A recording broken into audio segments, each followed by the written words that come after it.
Welcome to the Business of Family Conversations and Circles series podcast, where we hold important conversations with experts on family enterprises. Family businesses contribute to 90% of Africa's GDP. In addition to being wealth and employment generators, family enterprises are also unique in that they are owned or managed by families. The interplay between the family, ownership, and enterprise systems is what we talk about in the Business of Family Conversations and Circles series podcast. I am your host, Wanjami Chuki, a family enterprise coach, consultant, and advisor, and I am delighted to welcome you to today's episode. Please share, subscribe to this channel, and to our website at www.bbold.co.ke and give us your feedback on what resonated the most with you. Welcome to the Business of Family Conversations and Circles series podcast. In today's conversation, we are going to be talking about the multi-generational transmission process. This is a continuation from our last episode where we talked about the family projection process. And in this conversation, I'm joined by Carolyn Gaiduma, who is a family dynamics coach and expert. Welcome again to now the continuation of this conversation. Yeah, thank you. We were just talking before we started recording about some of the things that we really want to emphasize. And I think we will start with that so that as we're having this conversation, you've already got that frame of mind of listening. Family dynamics are taboo to talk about. Yeah. Society doesn't allow people to talk about what their real experiences inside of a family are. Yeah. This idea that people have to present themselves as having come from a perfect family is a total myth. Yeah. Because in truth, 99% of families have their own dysfunction. It's a fact of life. It is. Everyone is going through that experience. Yeah. Yeah. And the reality is that a lot of the relational problems that people face have origins in the family dynamics that they grew up in, because that's where you're taught how to be, how you are, what's acceptable, what's not acceptable. Yeah. But if we acknowledge that families are dysfunctional, then you create the space to meet each other authentically without pretense and acting and you know? Exactly. And I find that even in this work that we're encouraging people to do, in your own personal journey, you first have to open that door. Because if that door is closed, it means there's some truths you're not willing to see. Yeah. And those truths are really important for you to see so that you can see your own self, like your patterns, the results you're creating and where those results are coming from, where you got your sense of self and why you feel the way you feel about yourself and about others and about certain stuff, until you open that door of accepting that my family is not what I have always told myself. And it's not a bad thing. I'm not saying that you need to go out there and say, my family is not a good family. Those are two different things. Dysfunction is about the anxiety we've been talking about in the previous episodes, you know. It's about the relational dynamics between the members of the family. Is it a clear-cut, conversation? Are you allowed to be yourself fully, completely, 100%? Those are the kind of things we are talking about. And 99% of families are dysfunctional. So since it's every one of us, there is no need to try and behave as if you're not one of those. Exactly. Yeah. As you're talking, something that comes to mind, and this is very much connected to the multi-generational transmission process, is the identified patient, the addict. So Kenyan society, I don't know, how many families you can sort of pinpoint people without someone with addiction, right? Most families have got an identified patient. Yeah. And it's very easy for members to say that is the identified patient. Person, yeah. That's the addict who we now have to take care of, or whatever the case may be, without acknowledging that the person is an addict because of us all. Yes. This environment called the family is what has created and produced the addict. Yeah. Once everybody takes responsibility, then it's possible to say, okay, what is going on inside of me to contribute to this situation? What is the dynamic here? Yeah. And actually, we're talking about alcoholism and addiction, but all the roles. Yeah. Why does this person show up this way? Why is this the person who's mteja? Yes. What is this person escaping inside of this family system? Even mental disorders. Mental disorders, exactly, which we're going to come to. We're going to do videos on that, because we must talk about mental disorders in families, which are completely denied and then just wreak havoc in the family system and beyond. But coming into multi-generational transmission process, what how do these things roll on and on from generation to generation? Well, again, we start with the two people who start a family, and they have come themselves from dysfunctional families, so they have a certain intimate dynamic between them, and then they get children. And when they get children, there are ways in which they transfer ways of being. So first of all, going to the previous episode, we have a certain projection going on. People are projecting their anxiety onto each other. That's the first thing. So there are different ways that you pass on stuff, let me call it stuff, to your children. So you could teach them, you could tell them, don't do this, don't do that, always do this, always do that. That's like direct teaching. Then there is the other one of, I'm not telling you don't do this, I'm just showing you in action. So come make your bed, come do this, come. It's practical. So I'm not telling you should always make your bed, I'm just making you make your bed all the time. And so you conclude, oh, I should always make my bed. And there's the other one of, I'm watching you and how you're being, and I'm modeling that. And there's the fourth one of, I'm watching you and how you're being, and I'm responding to that. So it's like, I look at you, you're anxious, and then I'm like, this is going to be explosive. I crack a joke. And then you all laugh, and I learn, oh, this response creates this response. Or I look at you and how you behave with mommy, and how you behave when you get angry, you kick her, you slap her. And so the next time I'm in the supermarket and I'm mad at mommy, I kick her, I slap her. So those are like 4 ways which we transfer stuff between generations. So these kids learn to be a certain way. So the thing about this transfer is about kids are taught how to develop, kids are helped, let me say helped, quote unquote, to shape their sense of self through these 4 different modes. And okay, you can have a family with multiple children. Yes. And that projection process will be different for different children. I think this is another thing that's very important for people to understand. Because a lot of times when you have members trying to differentiate, it's very easy for the rest of the family to point a finger at one person and say, you're the problem because we're fine. We're getting on just fine. Yeah. Not everybody is going to emerge the same when there's a multi-generational transmission process at play. Yeah.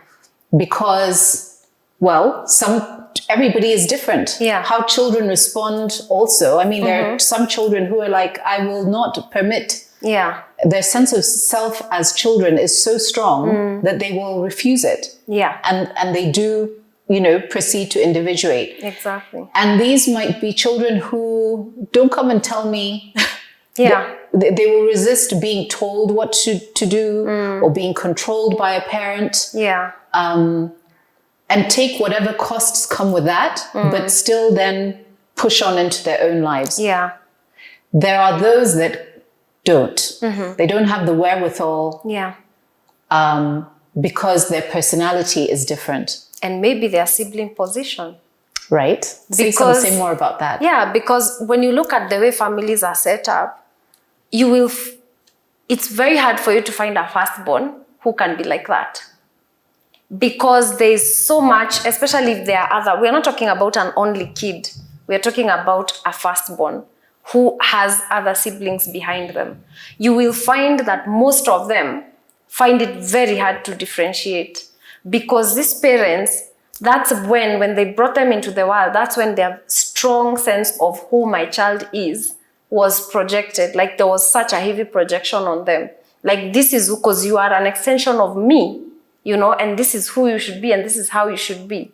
Now, when the other kids come, it's like it starts to wear off, because the parent has begun to realize they have very little control over what happens. And so and then of course they are spreading out their sense of self among the children. Yeah. And so the more they are, the less these other ones will have of that impact. And you find that the ones who come after are more likely to differentiate than the firstborn, you know? It's interesting, because now, for people who are watching this, how do you spot it? How can you now look around you where you are? Yeah.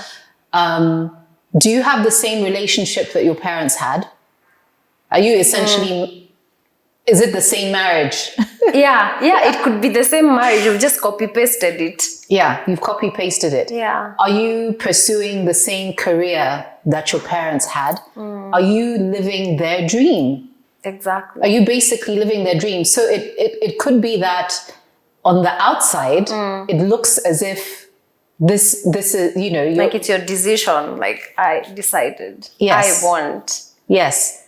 But actually, what you have carried on into now your family that you are creating is the same story. Yeah. And chances are that you are going to do the same thing with your children. Yeah, exactly. Right? And what I want all of us to agree on, because this is what's gonna set you free. They say the truth sets you free.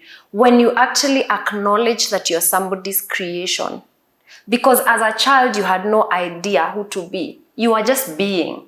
But then everyone around you had an idea of who you should be. And so they started interfering in the process of you shaping yourself, because you couldn't do some things because it's not right. It's not according to this family. It's not according to this religion, you know, and so you learned how to depend on the external relationships for you to express yourself. And so in the process, you began taking on other people's thoughts, other people's ideas, other people's ambitions, other people's desires, other people's needs, other people's wants. And then you became this person. And because you're out in the world defending this identity, but then underlying who you are is a lot of instability, unfulfillment, anxiety, depression, angst. Because that's not who you are. So can you first accept that you are somebody's creation so that you can start tearing these things apart to find yourself? Absolutely. I mean, you know, we want to also make this relatable, right? With personal experiences. Like personally, and Carol and I were speaking about this earlier. The level of interference in my relationships as I was growing up, like just coming into relationship space from high school, you know, what was actually normal, a normal evolution. As an adolescent, you will start now interacting with the opposite sex. And I had interference in every, like across the spectrum, to the point that it's only in differentiating myself, and this is a process, right? It's not an event; it's a process. I have the space to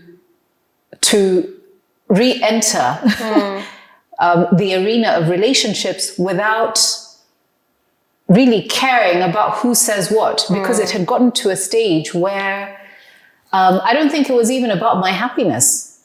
Yeah. It was about what is so-and-so going to think, what's their opinion, and they would actually interfere and end relationships without my knowing. So your relationship has ended and you don't know it. And I don't know it. And it's because of something someone in my family did to that person, said to that person, made them feel a certain way.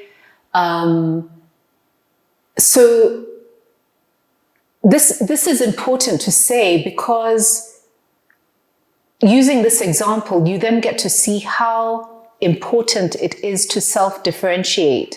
Yeah. So that you find yourself in your dream, your own story, as opposed to what people want you to be like, the person they think that you should date, or if you should not date at all. Yeah. And determine the course of your life in the process. Exactly. If you leave it to that, right? Yeah, yeah. And that actually is what happens in this multi-generational transmission, because the extent, because differentiation is a spectrum, the extent to which a child differentiates, because again, we had a conversation before this recording about how differentiation has to be a conscious process, because as we are growing up, we have no choice and no awareness to know that this is where I end, these are my thoughts. So until you come in your adulthood and you're like, okay, now I need to figure out which are my thoughts, which are my emotions, which are my dreams.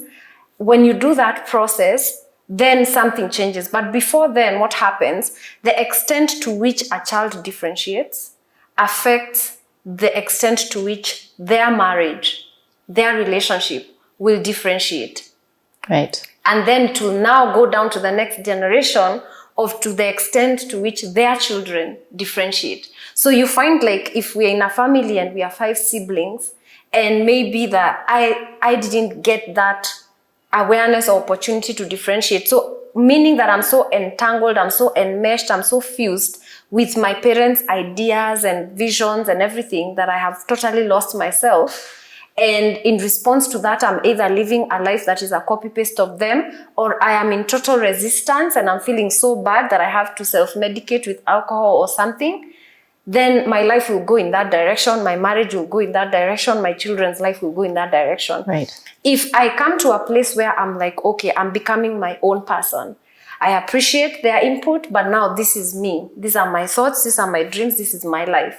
Then you will create a marriage that is differentiated. This is how I'm going to do marriage. Right. This is how my marriage will be, and this is how it will be about. And I'll, bring up kids who have decided that this is who I am. You see how it goes. Yeah. So you might find that within the primary family, this line goes like this, and this line goes like this. Right. Yeah. And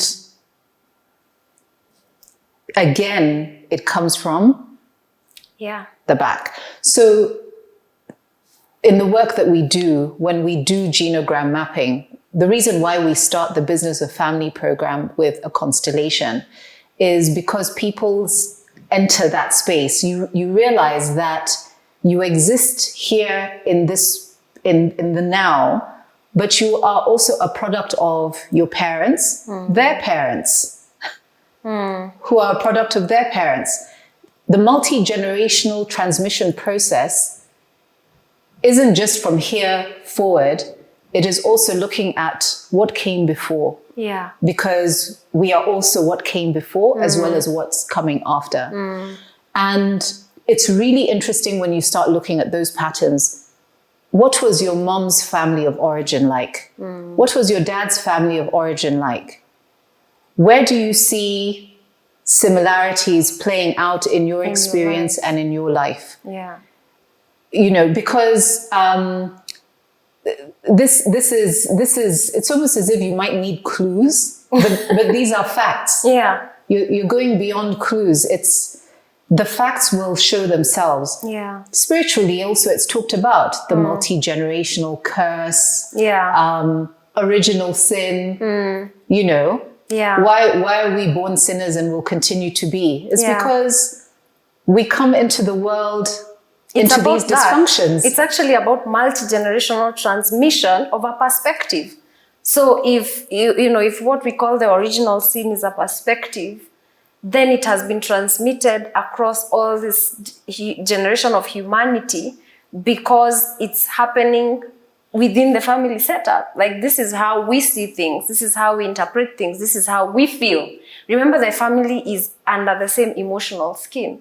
So the responses that are happening are being felt across the family and therefore across all generations. And then something else I've seen is also the transmission of positive qualities. Because remember, when you're differentiating, it's like a whole tray of rice and you're just sorting. You're sorting and you're saying, this I don't want. Yeah. Consciously. And you're like, this I don't want. This I want. And then the most important thing, that why we are doing what we are doing and why this is really important for family enterprise is because the more people differentiate, the more stable their families become, because you're showing up as your true self with all your gifts. Imagine your potential explored and the other person is coming in the same way. Imagine what you can do. Yeah, your creativity, the level of creativity, the happiness. Exactly. The experience of happiness, the health, which is what we are here to experience. We're not here to experience being the richest. We're not here to experience being the highest, mightiest in society. I mean, if those are the ambitions of a family, guaranteed you're going to be unhappy. Guaranteed. Because it's all outside of yourself. Yeah. It's all for other people. It will never be enough. So when you're blessed to have resources that can actually be spent on ensuring the happiness of every family member and their self-actualization in the world, then the family enterprise grows. Yeah. People will go out there to do really great things because you have the blessing of having the resources to do that. But if not, if it's just about the money, if it's just about the status, then people are all they're just about that. So you find very wealthy families who don't do anything for society. You know, who don't actually perpetuate life in the world or happiness or, you know. And this is core to the work that we do. We fundamentally take this position. You have a lot of advisors who will focus just on the business and the money and, well, they're also earning fees from you. But they could care less if your family fell apart. In fact, for some, that would be beneficial because they've got many cases between you and they're earning more fees. Exactly. A situation that never ends. And it would be interesting to even look at how they operate inside of their own families. Have they come to a space of awareness? I think actually that is something that's really important when selecting people. Will they understand the dynamics? Because what you're fundamentally dealing with are these dynamics. And family enterprise, co-creating multi-generational legacies, we're looking at the future.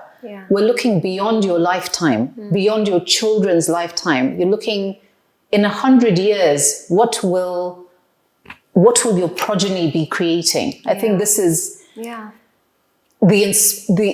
aspiration, right? Exactly, of everyone who wants to create a legacy. And I think at the core of it is what you've mentioned. Because what is also transmitted across generations is the answer to what is most important in life. What is most important in life to your mother and father will probably be what is most important to you. Yes. So if it's money and status and fame, that's what is going to be transmitted across your generation. So you can imagine the frustration and lack of fulfillment that comes from such a perspective. And you don't even know it. You're very unconscious because you have never asked yourself, based on my life and how I live it, what is most important? Because That is a different answer from when I ask you what's important to you. You'll tell me what you think I want to hear. Oh, family is important, or fulfillment is important. But look at your life. The evidence of your life will tell you what is important to you. And that's what most people don't want to do, Wanja. They don't want to look at their life and create conclusions from how they live their life. Because that's where you start. Okay, let's put it here on the table and let's analyze it. What's most important? What are the patterns that are recurring in your life? Most of us want to go the other way around. I want to say, I know my life, and this is what is important. Yeah. No, you don't. Yeah. And I love that you're saying this, because the co-creation of the work, that's why we say we empower families to co-create. We empower family members through coaching. Coaching is an empowerment process. We're empowering you to connect with your core self, your true self, your authentic self, so that you can self-actualize. That's one thing. Co-creation is working with other family members, because you have made a decision to have a family enterprise, right? Well, you have a family, but you've made a decision to perpetuate this business or whatever it is, right? And you need to know the other person. You need to be able to understand, if Carol were my sibling, then I know you and you know me. So I'm also supporting you to be the best of who you are. Yeah. This is the process that we take you through. You have a common vision as a family, recognizing that you're all individuated people, you're differentiated people, and that is a possibility. But that's why we facilitate and do the work that we do, because if families try to do this on their own, well, you just trigger, you trigger each other. You have expectations, you have unconscious patterns going on, you don't have objectivity because you're right in the middle of the soup. And even I find it hard to work on my own family dynamics, and I'm a coach and I have all this awareness because I can't lie to myself about the level of entanglement that I have with this, And so we all have to do the work with a professional, with someone out there other than ourselves. And what I'm also noticing, Wanja, I don't know if this is your experience, when we talk about multi-generational transmission, the format and the type of families have changed over time. So it could have started with mom and dad, but down the line, we have single parents who have been made single by one circumstance or the other. And we are not trying to tell people to create a certain family, a certain way. We are just trying, because of course, if you're watching this video, you're already somewhere. You already are in a certain family dynamic. So it's to first of all begin the awareness of what is the dynamic of this family, whether it's you're co-parenting, whether you've been widowed, whether you've never gotten married, but you have kids. Whatever your dynamic is, are you able and willing and open to look at it just the way it is and see the dynamics of it? And then are you committed and courageous enough to do the work that's needed to get every member of your family to be the best that they can be in whatever scenario you find yourself in? Exactly. Yeah. In fact, I find sometimes that people can also be selfish. And I think that is something that needs to change, in that they'll say, I'll do it, I'll do the work. But I'm not going to discuss it with whoever is in your family system. And sometimes it's because of the entanglement that people don't want to go back into that space of entanglement. Yes. But I've also witnessed that sometimes people are just selfish. That they've found a new thing that's giving them a sense of liberation, and they don't want to share it. And the thing is that it limits the experience then, right? Because it's like a flower budding. the flower will fully bud when everyone is experiencing the beauty of this. It's not easy. It will not necessarily be easy getting people on board. And we also do these videos so that share them with people. Because sometimes it works. Actually, when you share it with your sister, with your brother, it will reduce the amount of tension or the amount of anxiety you have about starting that conversation. It will be like the curtain raiser for a conversation that you can have. Exactly. Yeah. You don't have to be the person initiating the conversation. But it's a gift. You know, if you can take this into your family system, it's a gift. And if it is completely rejected, you carry on in your process. Because you're part of a system.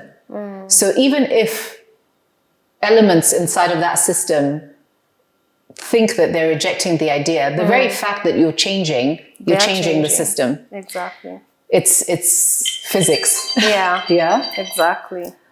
And I feel like part of the healing process is that courage to understand that not everyone in your family might be willing to do the work or might even be able to do the work. But then you have the commitment yourself to do the work and be able to differentiate. Because what differentiation does is that you create your very strong sense of self that you're able to maintain even in relation with those people. So you don't take on their emotions or their thoughts. So you can be with them but still be a complete individual without feeling like you have to shift and shape yourself according to their reactions or their thoughts or their expectations.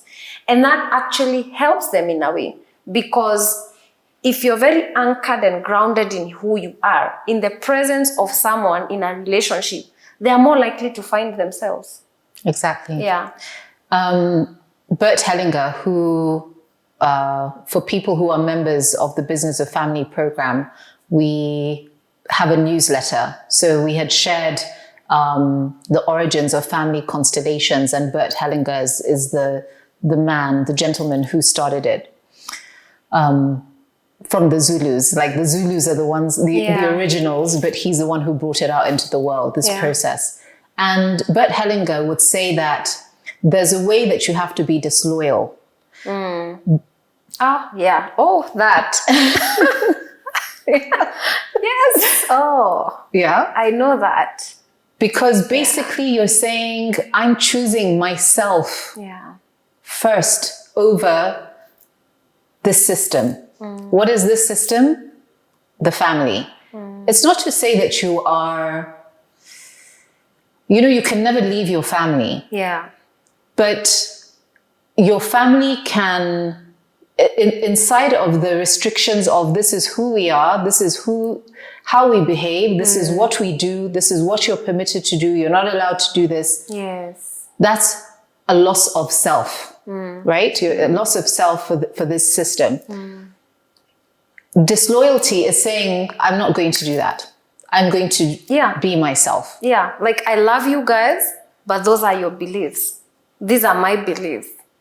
And that is more difficult as an internal process, because remember, you've internalized these people. So your mom is not just a woman sitting in front of you, it's a voice in your head. Right. Like when you're alone, she's still there with you, telling you, that's very wrong. How could you do that?